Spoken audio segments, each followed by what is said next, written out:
communication. On their own, new technologies do not take sides in the struggle for freedom and progress, but the United States does. We stand for a single internet where all of humanity has equal access to knowledge and ideas. And we recognize that the world's information infrastructure will become what we and others make of it.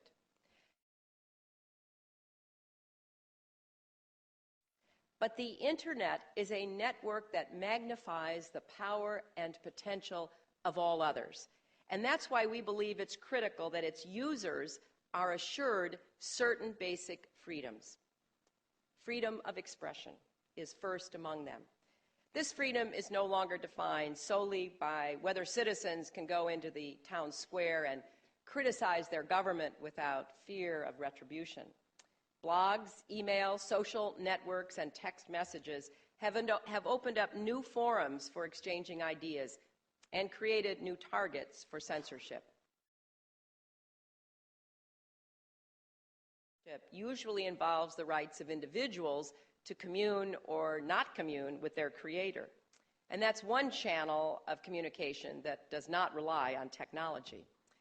But the freedom of worship also speaks to the universal right to come together with those who share your values and your vision for humanity.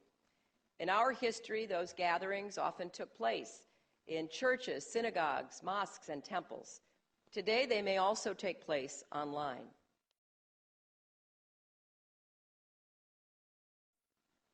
A connection to global information networks is like an on-ramp to modernity. In the early years of these technologies, many believed that they would divide the world between haves and have-nots. But that hasn't happened. There are 4 billion cell phones in use today.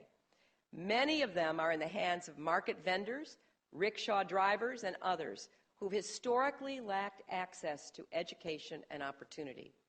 Information networks have become a great leveler, and we should use them together to help lift people out of poverty and give them a freedom from want.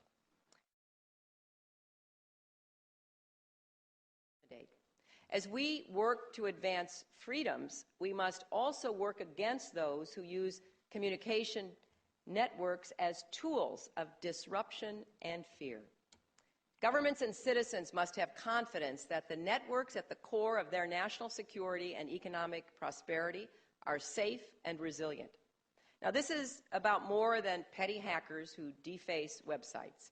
Our ability to bank online, use electronic commerce, and safeguard billions of dollars in intellectual property are all at stake if we cannot rely on the security of our information networks.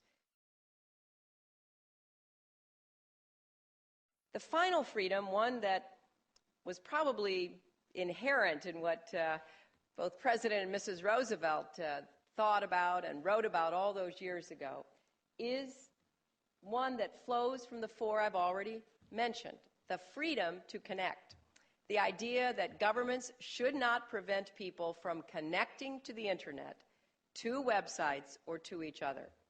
The freedom to connect is like the freedom of assembly, only in cyberspace.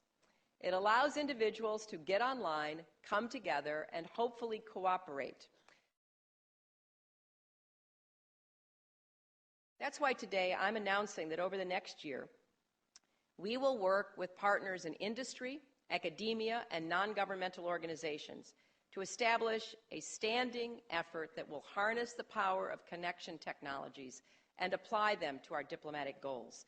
By relying on mobile phones, mapping applications, and other new tools, we can empower citizens and leverage our traditional diplomacy. We can address deficiencies in the current market for innovation.